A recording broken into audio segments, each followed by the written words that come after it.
Today is the 5th day of this August-September 1984 7-day retreat.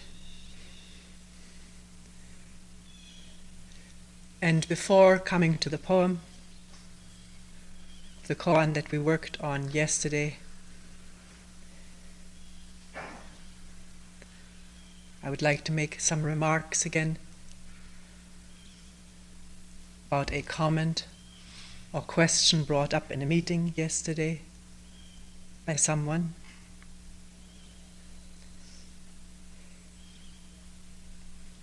Again, my recollection of exactly how the comment was phrased is not perfect.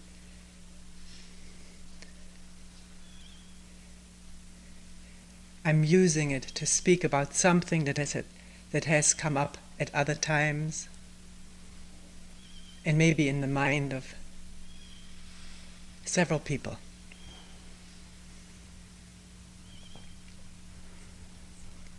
What the person asked or pointed out was,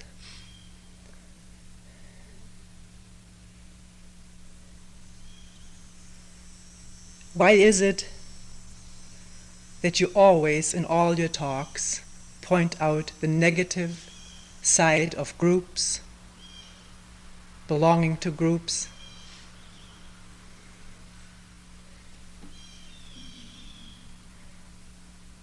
Forms is a word that was used, groups meaning forms, the negative side of belonging to forms, groups, rather than also pointing out the positive of people pooling energy together and the accomplishments, achievements of groups, such as, for instance, saving the redwoods in California, the whales.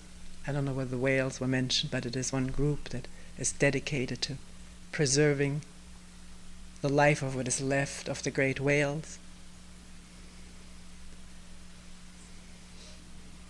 Or pointing out all the good things that Buddhism has done and is doing. Why do you only dwell on the negative and don't at least sometimes point out something positive about what groups are doing or have done?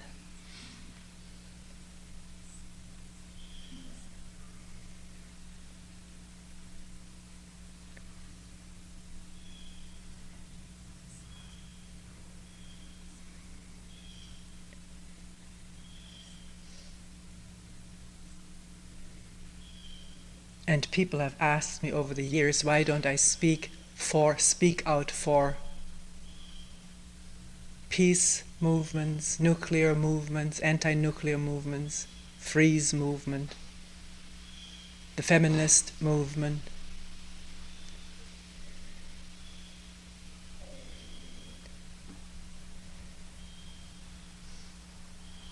That's all I recollect at the moment.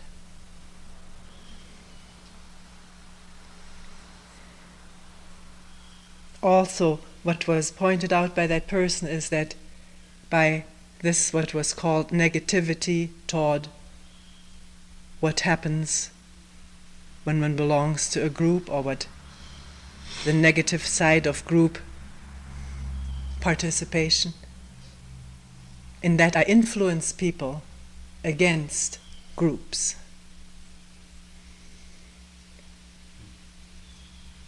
And examples were cited where people in speaking sound like Toni.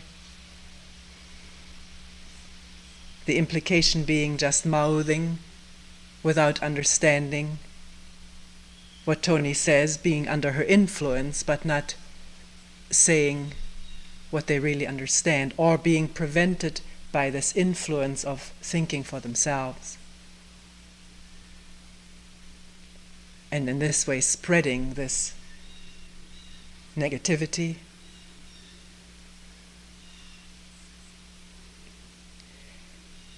It's a very, very complex thing, many things to be entered into, Maybe I'll pick the last thing first, namely, in giving talks or talking to people, there is no intention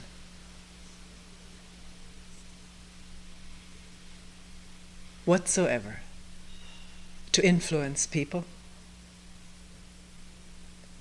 I may sound this way and it may work out that way, but there is no such intention to influence people, to think my way. Because even though I may sound this way, I do not regard myself as any authority on any of these things, but rather look at the time of speaking and have looked before speaking, and will at any time look together with people who are interested in looking at human problems. Not so that people can use my words and spread them to others, but understand for themselves, see for themselves, not just verbally, intellectually, but existentially, directly, what it is that is talked about.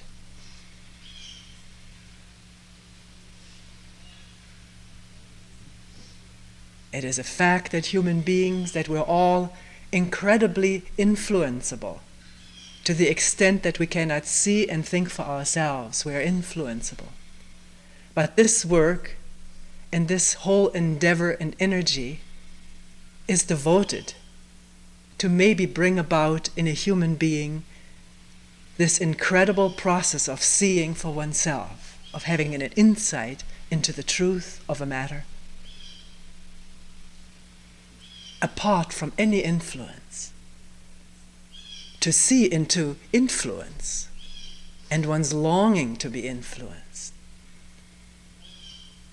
for fear of standing alone and looking for oneself. All of this comes under scrutiny of this work. Now let's take a person who, having worked here, and it is inevitable that if one works for a while with a person who uses a certain vocabulary, that one uses that vocabulary. It is fairly well defined, and one has it at one's disposal. Just using these words that are used here, and which are not Toni's words, they're not my words. Again, I disclaim ownership of these words.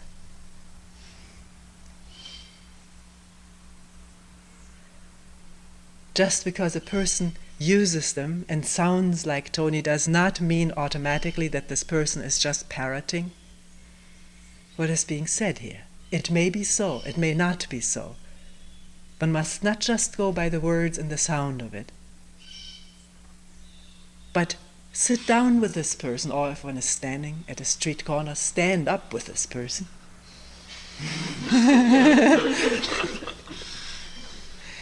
And question further, not as an antagonist, calling one you, just, how the whole thing is started is so important. It's one meeting as two friends, not as who wins over whom or who has the right answer, but looking at something together, not antagonistically, and then finding out to what extent does one understand, just verbally or deeper than just verbally. I've heard over the years many complaints by certain people that your students just imitate or sound off in your words. But why not take it up right then and there? Both people, when two people get together and really discuss something on a basis of friendship, deeply, there's great benefit just in this coming together like that, rather than suspicion, mutual suspicion of each other, and accusation. You do this and this and you don't do that and that. In my school we do that and that, and there, this comparison and a basic division. Now, as to the first part of why Toni sounds negative or speaks negatively about what happens in groups, about group participation, and doesn't at times say something positive about what happens in groups.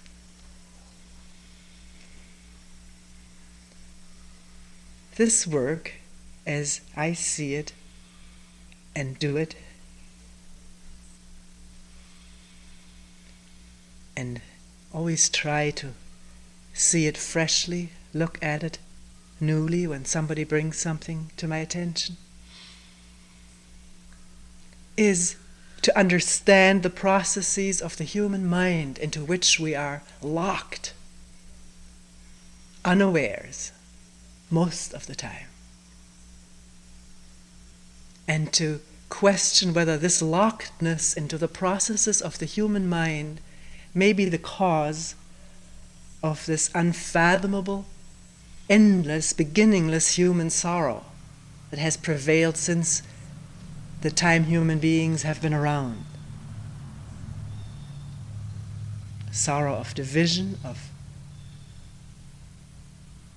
antagonism, warfare, and so forth.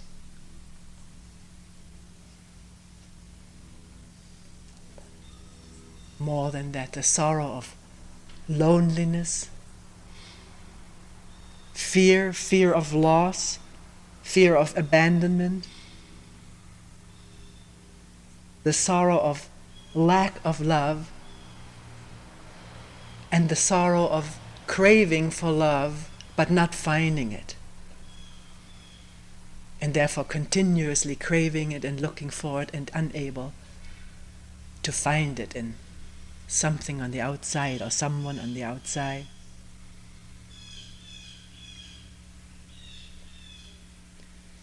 So this work is concerned with understanding what goes on in the human mind.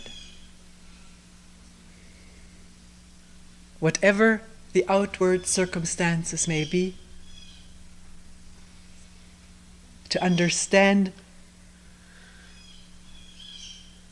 thinking apart from the content of thinking. As to the particular subject that was brought up, joining groups, being a member of a group, the process of self-identification with a group is being examined all the time and is for anybody, open for anybody to examine as he or she joins or belongs to a group. What the group means to one, apart from the work that the group does, which may be helpful, I'm not denying that or affirming it. This is not the issue. The issue is identification with the image of oneself, and if that is not satisfying,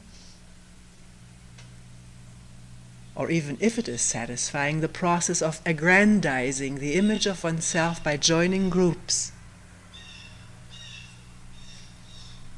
being identified with a group, then the defense of the group, the feeling of solidarity, often the willingness to go to fight or to war over for the sake of the group, whether it's a religious group or a political, ideological group. Now you may say, look, there's no such thing in saving the redwoods. It doesn't have to go to war over that. And yet it can be examined what it means, one's motives for joining it. There's nothing subversive in examining that.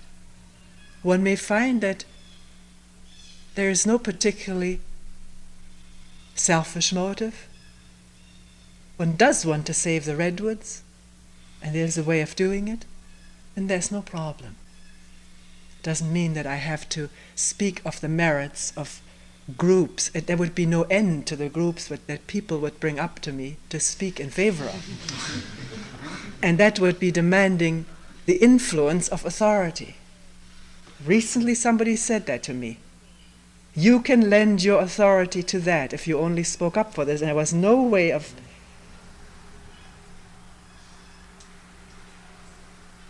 clearing up for this person that this is precisely what I'm not doing. I don't remember what it was. We spent an hour at least, and always the repeated request, but you have this standing with the people that you work with, you have, so I don't know what I have. By lending your energy to this, people would do that. Can one observe all of that in oneself, wanting authority to speak for one's group?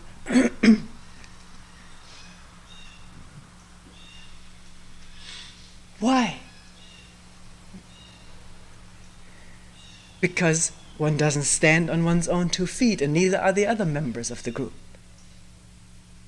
In that case, if one demands an authority to, endorse it,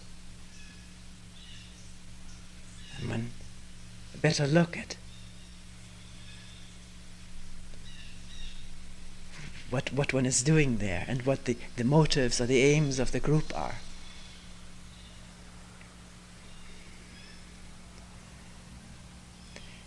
This looking into the process of identification, defense, attachment, and the sorrow when the attachment can no longer hold up, the group is split or folds up, and one has lost it, the sorrow of that, all of that is to look at all of that and understand it profoundly within oneself, with all the agonies that oneself goes through, is this work. This is the practice. People call it practice. Practice is not apart from this. There's no practice outside of this. And it's arduous, because very often one doesn't see attachment. One is so fused with one's identity as this or that, or a member of this or that, and so protective of it, because this is one's existence. It's almost like suicide to look at it. Suicide of the image. And yet, unless this happens, the energy is bound up, blocked in the image, and cannot move freely, flow freely. And this is another reason for this work, to find out if energy can be unblocked and flow freely, and to see how it is blocked in thought, idea, identification, image, which one has to maintain, assert, defend, propagate, aggrandize, or the opposite, diminish the image, make it humble. Always an image there. And it's by no means it's simple, but it's not an easy feat to see that, because of the strength of the attachment. This is one's life. And a questioning of it constitutes a serious threat, which may be taken as a challenge, or it may be rejected, which is up to each one.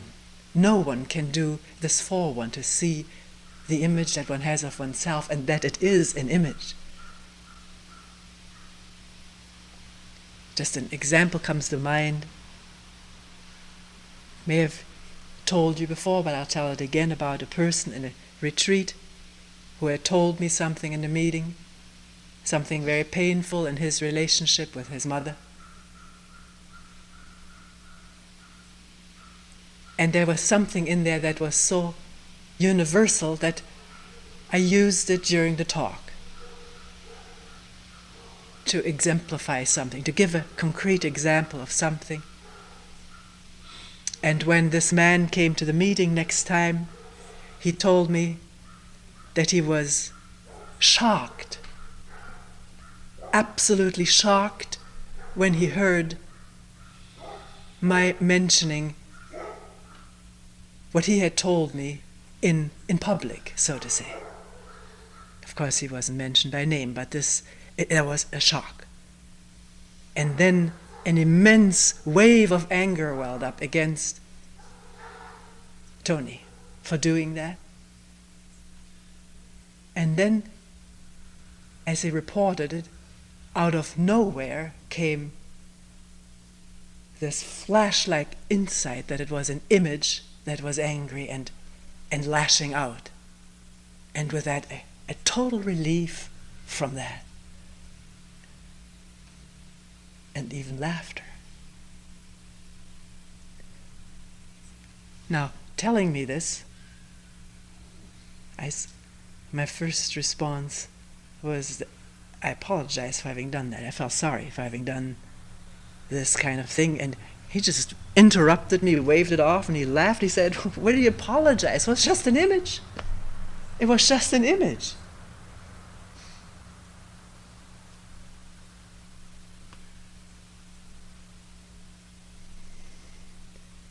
It was shocked, hurt, crying out, angry. It all came from an image that one had of oneself.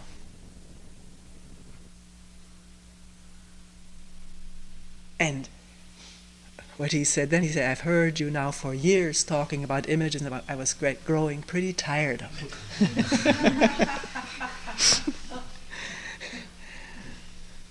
That's the trouble with using the same words over and over. If somebody has new ones, put them in the suggestion box. Even though then there's a difficulty too, because no new image, no new word. But what is significant about this is that words remain words until it's seen what they point to. And then it's no longer word, but it's the reality of oneself. And with that, a freedom from it, from the power, this incredible power of me, which feels so absolutely solid and real, here to stay.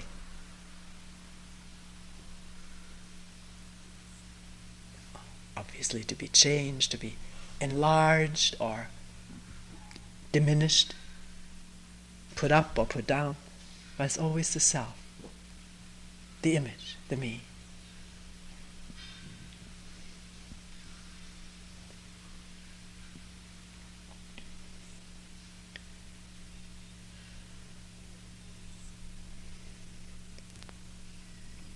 If identification doesn't happen with a group, it happens with something else. It is not that groups are the culprit for identification.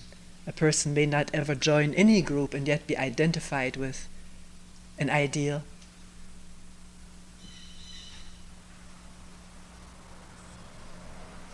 A philosophical theory or something. With another person, with one's possessions.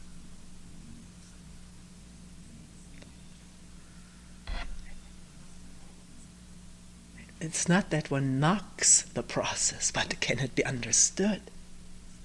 So that one is not slave to it, which one is when it is not understood and seen.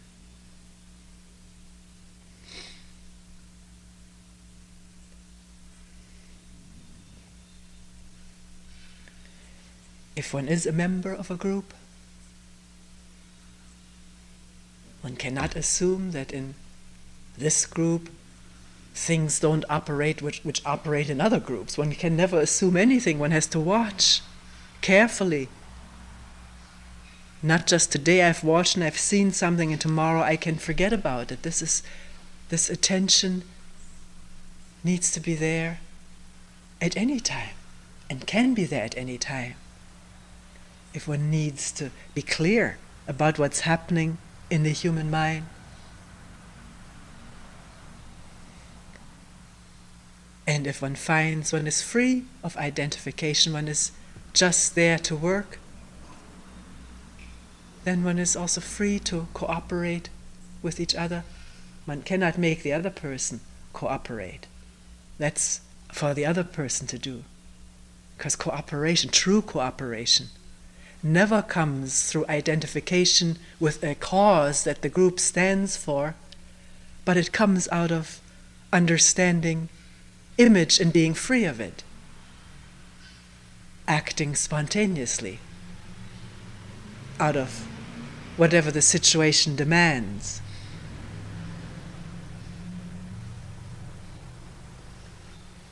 We talked about this recently, that real honest-to-goodness cooperation among human beings or two people can only take place when both people are not there to foster their own selves in one way or another.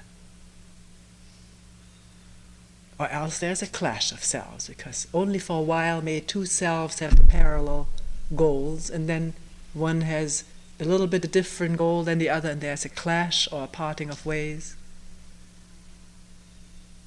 And even a common cause does not keep a group from splitting, because different members interpret the common cause differently, and there's always power play in human beings. Who is in the say, who is at the top, who gives orders, which is all open for observation. It needs to be observed and seen in oneself, or else one is run by all of these programs. But if there is looking into oneself from moment to moment and discovering, longing for power or escape from loneliness, escape from being nobody to being somebody, if this is detected, seen, and dropped in the seeing, or at least rendered powerless, then one works in a group as one would work anywhere with human beings. When two people work together, it's a group, whether it has a name or not. And how do they work together? How do we work together? Working for an ideal together, or out of a genuine love for each other and for all of life?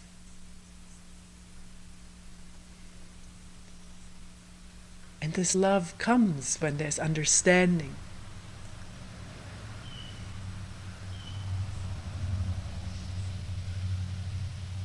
Of the processes of the mind, and a dropping or going beyond.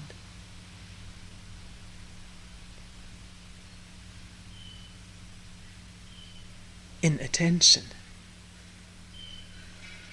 in awareness.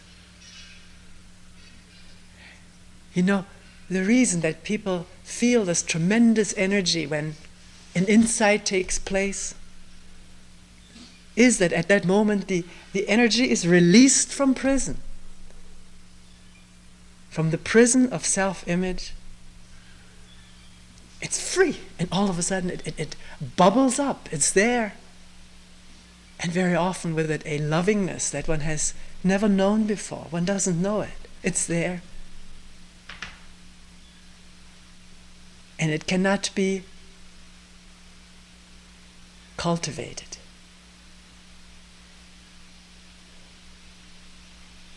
Cultivation is, if one looks at it carefully, I'm not knocking cultivation or practices. I'm looking at them is the me operating. It wants that lovingness.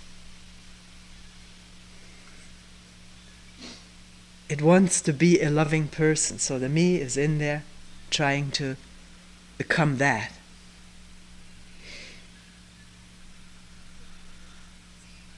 Can that be seen? That's a total reversal of the whole situation. Then it's not just a plodding along.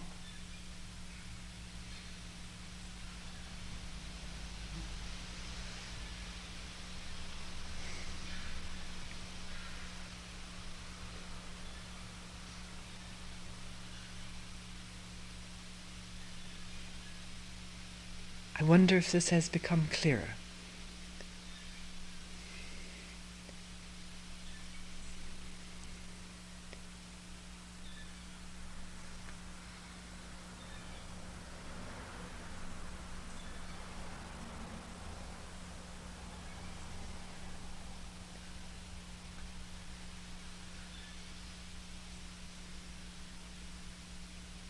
Many people say, how do you do it?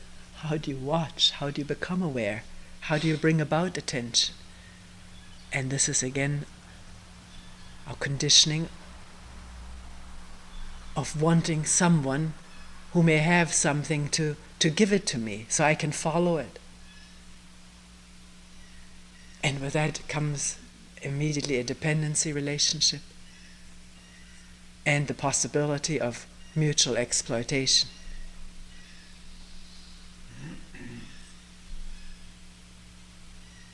Teacher exploiting the student to be a teacher, and the student exploiting the teacher.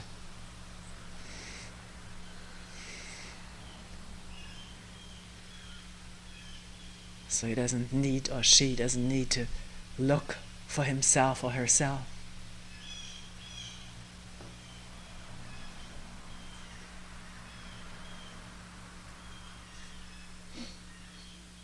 When you say from the bottom of your whole being, I really don't know how to go about it, that's a good state to start in.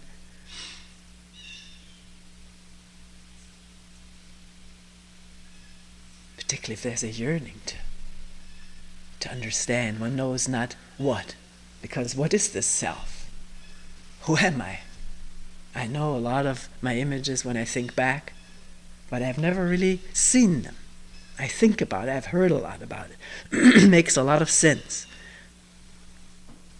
But really to see the image of oneself as a whatever. One may be locked in pain, and there may be a very subtle image of oneself as a sufferer of pain, and one has become attached to that image and wonders why the pain doesn't go away.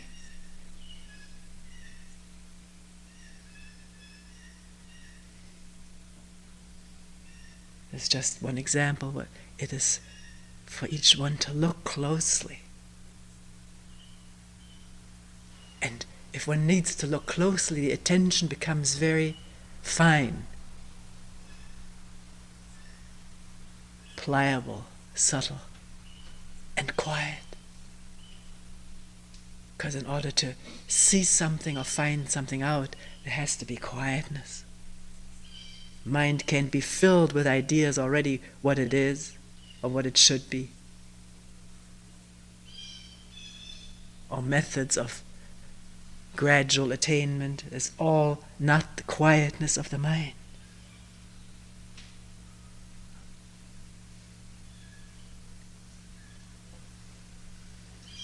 When the mind is quiet in attention, then what is there?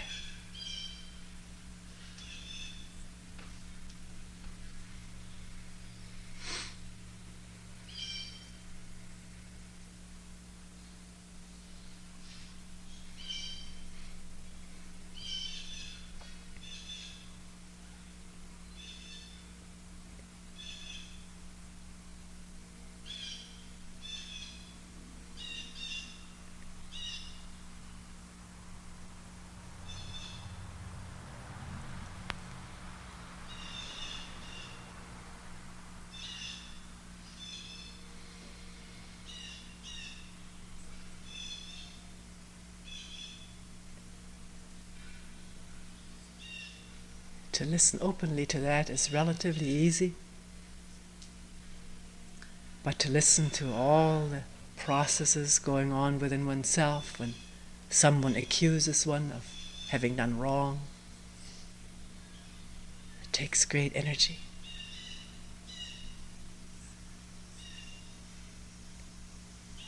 And quietness.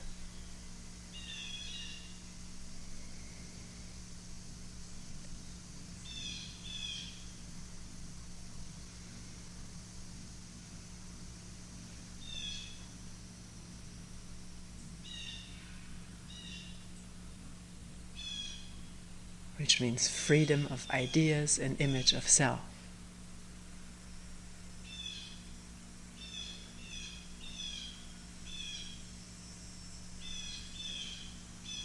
Or detecting the ideas and the images of self without judging.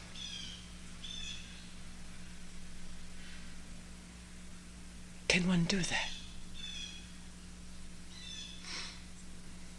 Can it happen?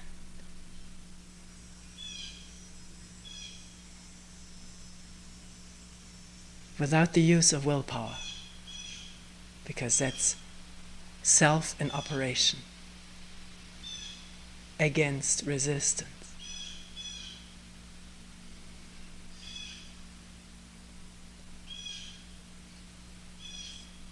So what is resistance?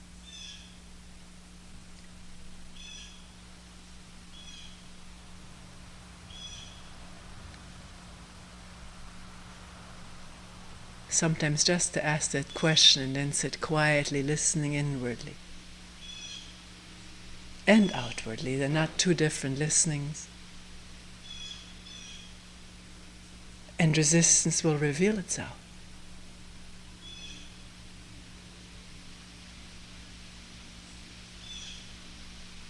And if it doesn't,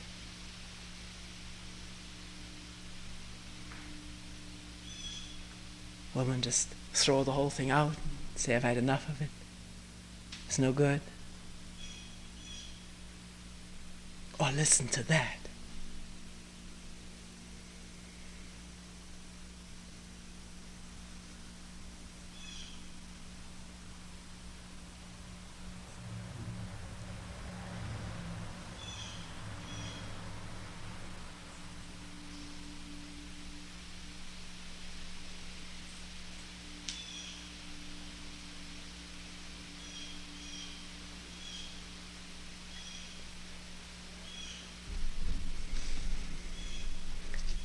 Rather than give the body relief, give relief to the mind.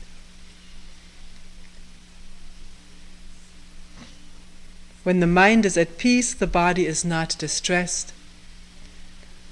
If mind and body are both set free, why must the holy seek to become lordly? This was the poem to this koan where that ancient Buddha sat for kalpas and couldn't attain Buddhahood or manifest the truth. And the monk was very distressed over it and wanted the teacher to tell him why this was so. And the teacher said, it's a good question to ask. And when the monk insisted on asking and getting an answer, the answer was because he didn't attain.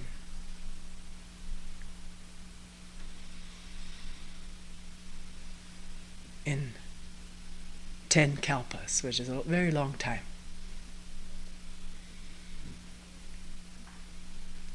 We won't go back to the koan. If one reads or hears this poem,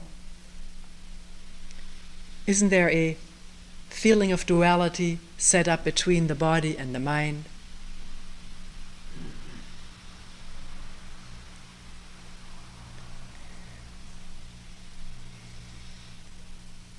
A duality which may not exist in reality.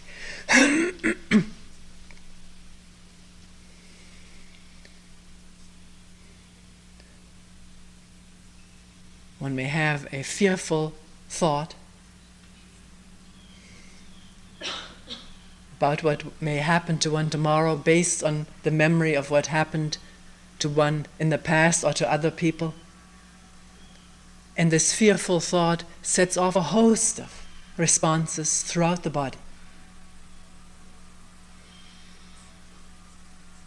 I once read a very interesting medical dissertation on this, where the author pointed out that there is a part of our brain which is called the reptilian brain, the most ancient part of the brain, in which the animal responses are located, triggered, and fear and the triggering mechanisms and processes for flight are located in this brain stem. And he said if there is fear triggered,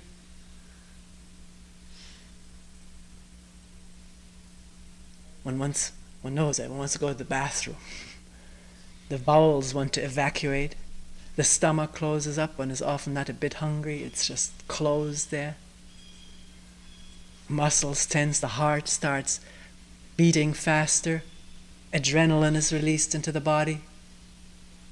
There's no interest in sex.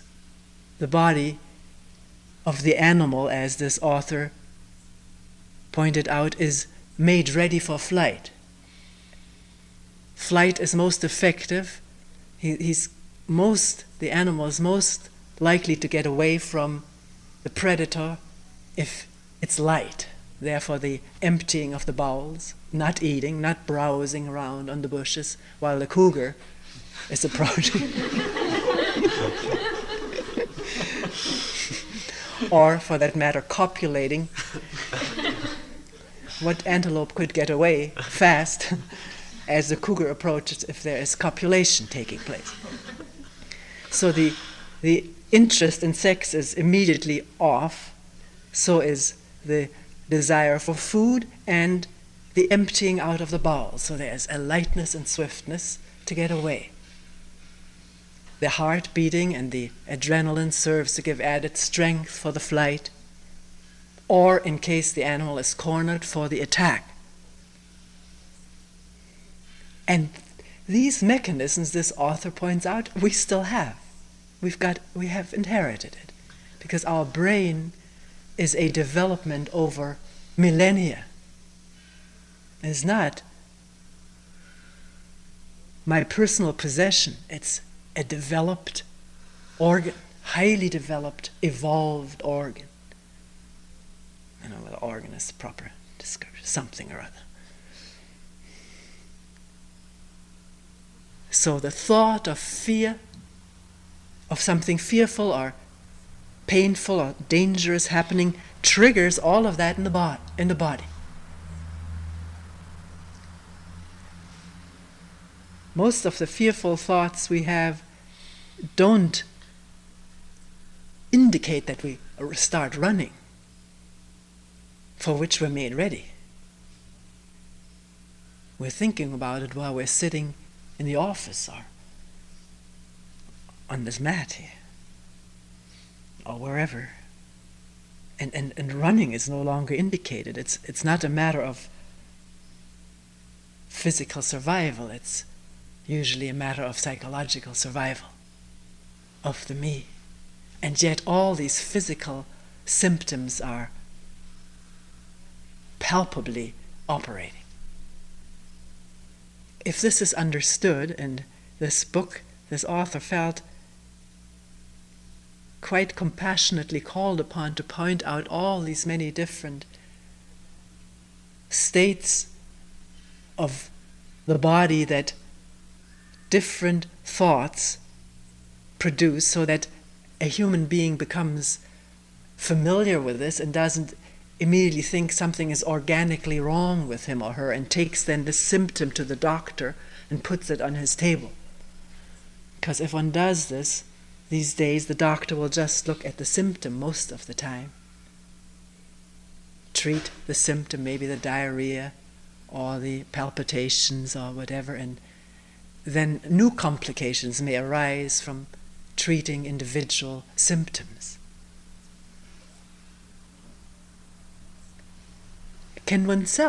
One can oneself become aware of these mechanisms when one sits. One can tell, zingo, something happens, and here everything is going. And then what happens? This is so crucial to observe, to attend to tenderly, not judgmentally, but openly. The next thing that usually happens is, I don't want this. This is terrible. How can I get rid of it? It's bad. Or it arouses new fear that one is sick or not well, and this new fear starts the whole cycle over again.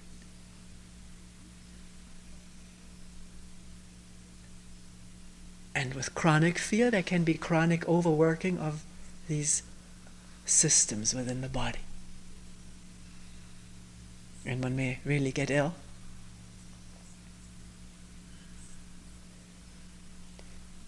So if it happens and there is some insight into this, can one sit with whatever has been aroused in the body? Through whatever thought, one may not even remember the thought, the memory may have flashed so quickly it's gone, but this is here. And the physical state does not appear as quickly as a memory does. The body takes time to come back into a state of balance, provided it is not newly aroused in one way or another. And that's why it's so enormously helpful to just sit with pain or fear or whatever, and alertly watchful of resistance against it, because that creates new symptoms and does not allow this free being with that, or this free being that. It's not really somebody who is with that. This is our way of talking and our way of feeling that there's a me who has to do something now. The me is all of that fear and all of that stuff, and the resistance against it. So where can attention sit in? Listening to this, feeling it, no matter how frightening it feels or painful, it can set in at any moment. Just like for this man, after shock and anger, boom, there was an insight. But it may have come because this thing had been talked about and pointed out, and maybe he had struggled with this, wondered about it, questioned into it. That is sort of the ripeness of the mind. Wondering, questioning, attending, and not really knowing. Not having any particular direction in which to go because one doesn't know in what direction to go. Because the whole thing of direction may be an illusion, an idea.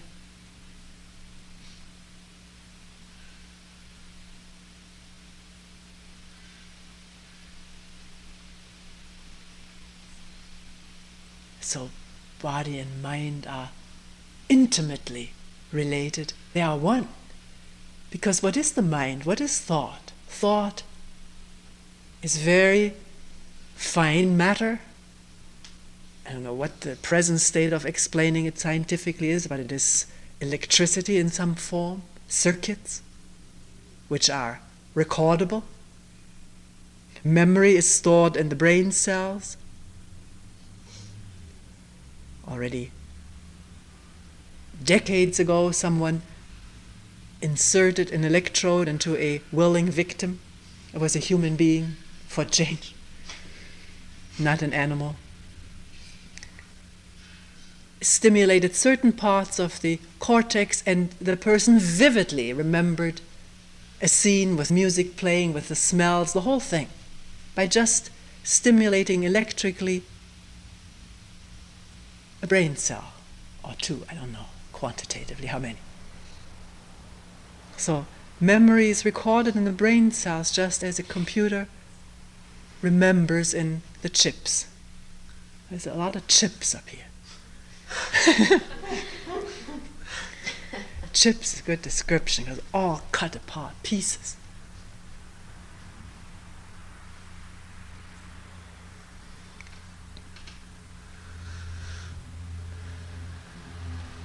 And because it is a material happening, it is observable, feelable, palpable. If one is not locked into the content of it, then one is, as one person put it, then one is fused with it, with the thought train, and there's no attention. But somehow or other, miraculously, I would say, attention dawns. One wakes up to the fact that one has been dreaming.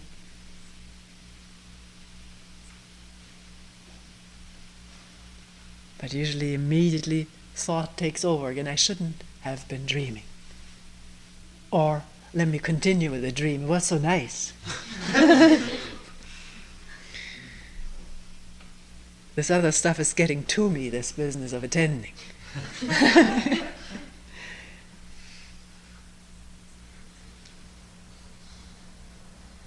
Because even though one is here and one wants to understand, one also doesn't want to do this work. It's a fact. It's arduous and often not pleasant, because what one discovers in oneself is often shocking. It doesn't correspond in the least bit to the image that has been inculcated into one of what one is, or that one has oneself built up of what one is.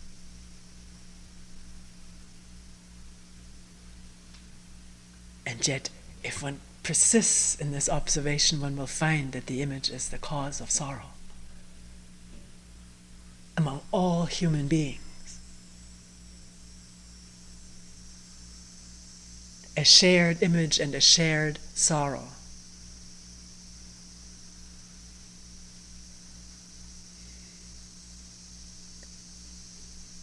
And comforting someone in sorrow is not the solution.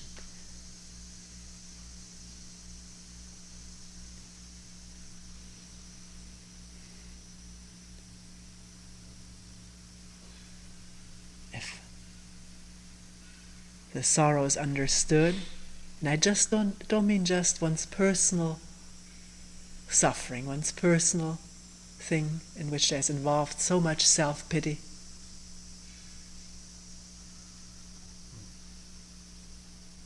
But human, universal sorrow, since time immemorial, the sorrow of not understanding oneself, and therefore, as it seems no way out, the energy tied up in self-image and escapes or pleasures, and not freely moving. If one can see that, understand it, then there doesn't come pity but compassion, which is this lovingness we talked about before, which is energy moving freely, like the wind that blows through these incredible trees and across the lake, scattering a light of the sun all over.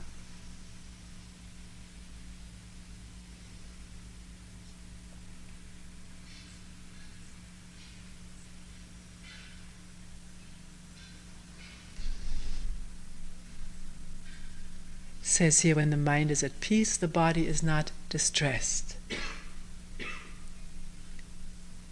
A mind at peace is not what was pointed out yesterday, an induced state of tranquility induced through chemicals or repetition of words,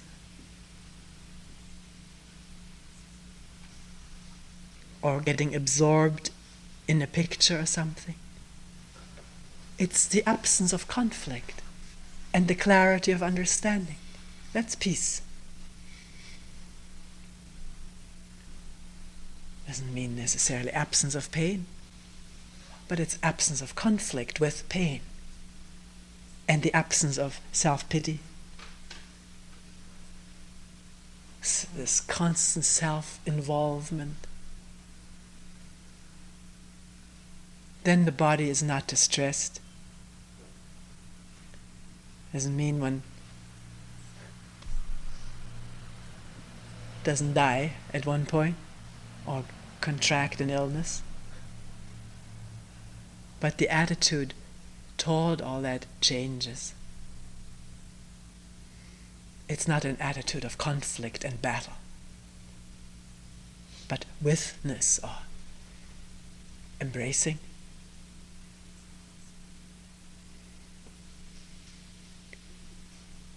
And here in the end it says, if mind and body are both set free,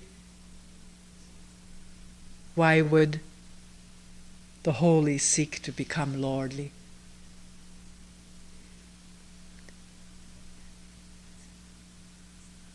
Mind and body set free from eternal conflict, within and without. And here it refers back to the koan. Why would the holy, meaning when there's no conflict and no division, no constant revolving around this self-image with all its appendices,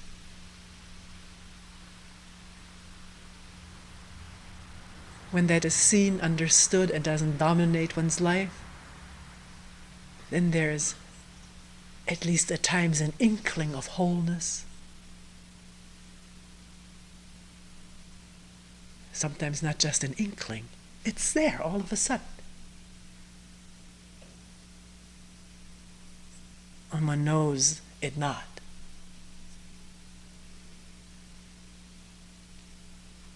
And then why seek? In that state there is no seeker and no seeking to become anything.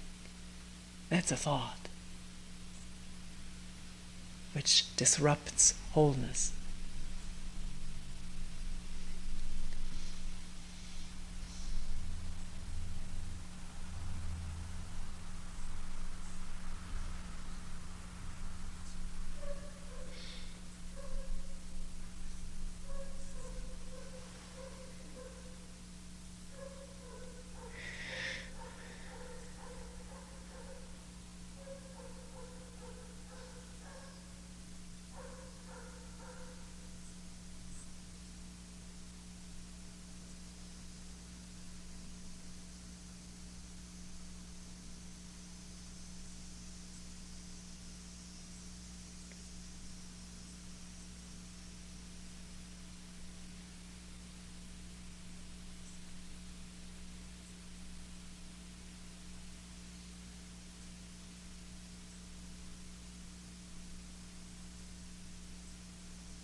We will end here for today.